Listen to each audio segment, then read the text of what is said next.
trouxeram uma Bíblia sem perder tempo, abram comigo em Atos dos Apóstolos, capítulo 19. Já se empolgou, né? Atos, capítulo 19, versículo 1 a seguir. Glória a Deus. Veio algum pentecostal para essa reunião aqui? Maravilha. Atos 19 está escrito assim: e enquanto Apolo estava em Corinto, Paulo, tendo passado pela estrada do interior, chegou a Éfeso. E aí achou alguns discípulos e perguntou-lhes: recebestes vós o Espírito Santo quando crestes? E responderam eles: não, nem sequer ouvimos que haja Espírito Santo. Tomou-lhes a ele: e em que fostes batizados então? E responderam: no batismo de João. Paulo disse: certamente João batizou com o batismo do arrependimento, dizendo ao povo que cresce naquele que viria após dele, isto é, em Jesus.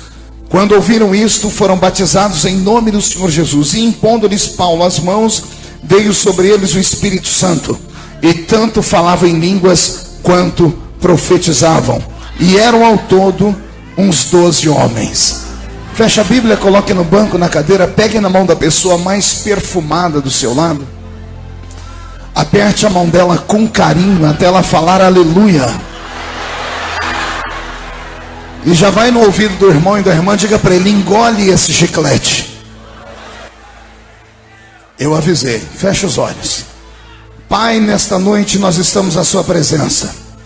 E oramos uma vez mais para que este lugar continue sendo o palco da sua revelação. Antes que eu comece a ministrar a sua palavra nesta noite, cerque esta igreja com a sua glória.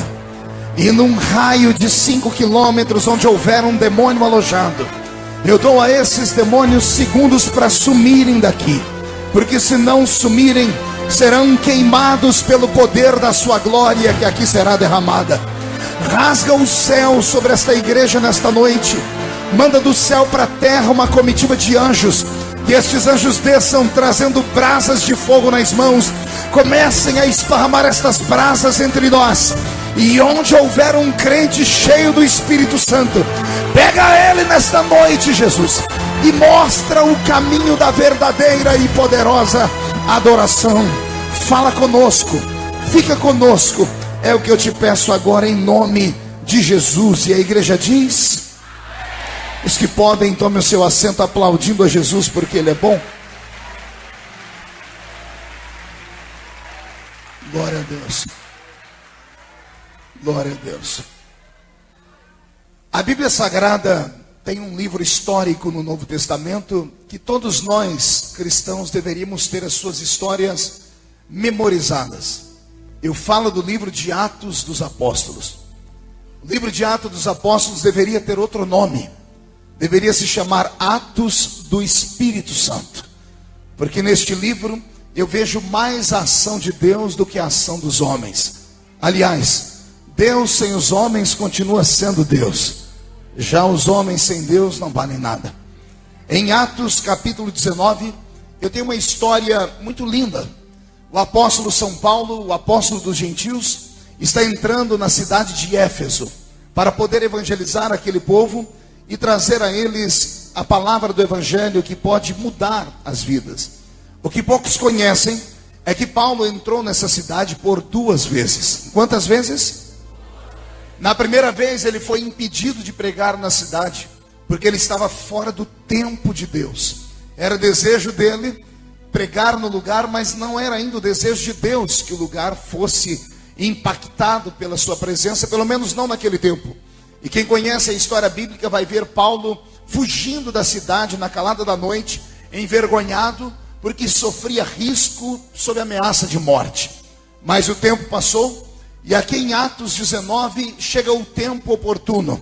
E quando ele entra naquela cidade, ele entra de uma vez por todas para desbancar os demônios que mandavam naquele lugar. E pelo poder de Deus, através da vida de Paulo, a vida da grande cidade de Éfeso nunca mais foi a mesma.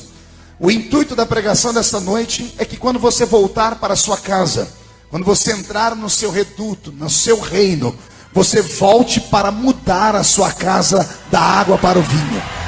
Eu profetizo que ao término deste culto você vai ter tanto poder de Deus, mas tanto poder de Deus que alguns crentes vão transpirar azeite e outros não vão voltar andando para casa, vão voltar voando nas asas de um novo tempo. Só quem crê nisso dá mais um grito de glória, por favor. Todavia, para entendermos o que se passa aqui, eu preciso narrar uma história. E como sempre, peço a sua atenção para que acompanhe comigo a história que eu vou pregar. Paulo, o apóstolo dos gentios, plantou igrejas em diversos lugares. Plantou vários tipos de igrejas. Em cada uma ficou a marca do apóstolo. Por exemplo, na Galácia, Paulo pregou o evangelho e fundou uma igreja baseada e fundamentada no amor. Já em Corinto, Paulo plantou uma igreja baseada e fundamentada nos dons do Espírito Santo. Quando ele vai a Tessalônica, ele prega uma igreja e fundamenta ela na doutrina da esperança da vida futura, sobre o arrebatamento da igreja. Então, cada igreja tinha uma característica, e essas características eram colocadas exatamente dentro do ponto de vista de Deus e do momento em que o apóstolo vivia. Para entendermos o que se passa em Atos 19, eu preciso que você retorne comigo alguns capítulos antes. E você vai entender que Paulo estava participando de uma grande festa na cidade de Corinto. Qual o nome da cidade? A quanto velho o seu irmão diga, conhece Corinto? Corinto era uma cidade na Grécia. E foi ali que Paulo fundamentou o evangelho pentecostal.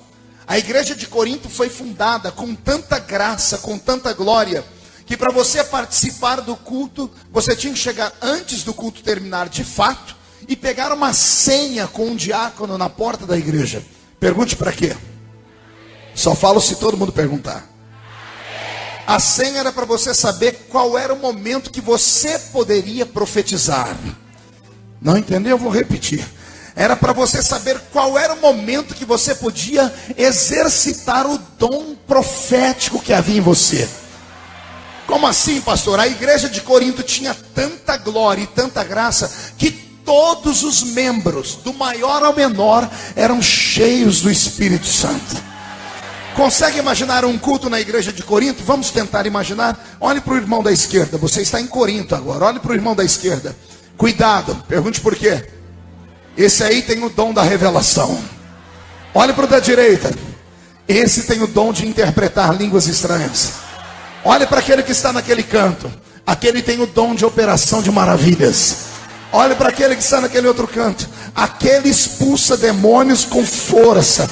Olhe para aqueles que estão na galeria. Aqueles lá têm a palavra profética e a variedade de línguas estranhas nos seus lábios. Ou seja, todos os membros da igreja eram possuídos pela unção do Espírito Santo. O meu sonho é que Deus me dê um dia uma igreja assim para pastorear. Uma igreja que eu não tenha que jogar fogo no povo, mas uma igreja que o povo jogue fogo em cima da gente. Uma igreja possuída pela glória divina. E assim era a grande igreja de Corinto. O tempo passou, a igreja de Corinto se fundamentou, e era costume naquela época as igrejas se reunirem uma vez por ano para comemorarem o aniversário da igreja. Isso se dava exatamente no dia do Pentecostes ou na festa do Pentecostes. Você vai encontrar em alguns textos da Bíblia Paulo dizendo: que pena que esse ano não pude estar convosco na festa do Pentecostes. Nesse dia era a data da inauguração da igreja. Atos 19 antecede o aniversário da igreja cristã daquele tempo em Corinto. E o culto em Corinto foi tremendo. Se hoje uma multidão como essa se apinha para ouvir um pregador como eu, com essa voz de taquara rachada, imagine se você recebesse uma carta, você sendo da Tessalônica, Galácia, ou de alguma igreja, e dizendo: irmãos, esse ano a festa será comemorada na cidade de Corinto.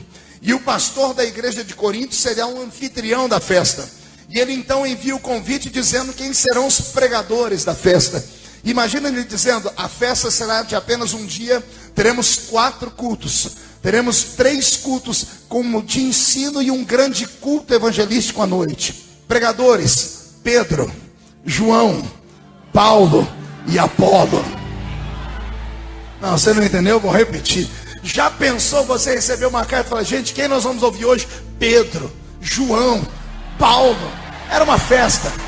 Eu quero que você entre comigo na festa de Corinto. Começou a festa, as caravanas vieram de perto, de longe, estão no anfiteatro a céu aberto, e o pastor da igreja dizendo: irmão, sem delonga, vamos ouvir aqui o nosso primeiro pregador da manhã. E vai pregar Pedro. Qual o nome dele? Também conhecido como Cefas. E Pedro, quando vai pregar com aquele jeito meio grosseiro, porque era um homem matuto, era um pescador, começa a falar coisas incisivas com a igreja, e de repente ele começa a dizer: cuidado vocês pecadores, porque a terra que agora existe não mais existirá.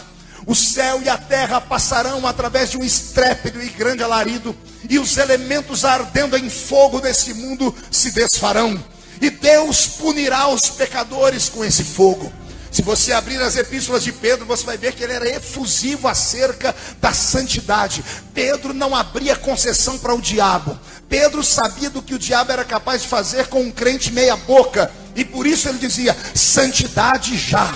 Após ter terminado a pregação, a igreja está em silêncio. Não era um silêncio de reprovação, era um silêncio de tensão. As pessoas entenderam o recado. Aqueles que estão com a vida meio lá, meio cá, estão suando frio. E o anfitrião da festa deve ter pegado o microfone dizendo: irmãos, esse é Pedro, andou ao lado do Senhor, o diabo sofre na mão dele. Mas agora vamos para o segundo culto. E a segunda mensagem desta manhã está a cargo de João, o apóstolo. E sobe um ancião. Ele olha para aquela multidão, está todo mundo tenso com a mensagem de Pedro ainda. E eu imagino João dizendo: calma, irmãos, eu conheço Pedro. Sempre foi desse jeito, sempre foi impulsivo.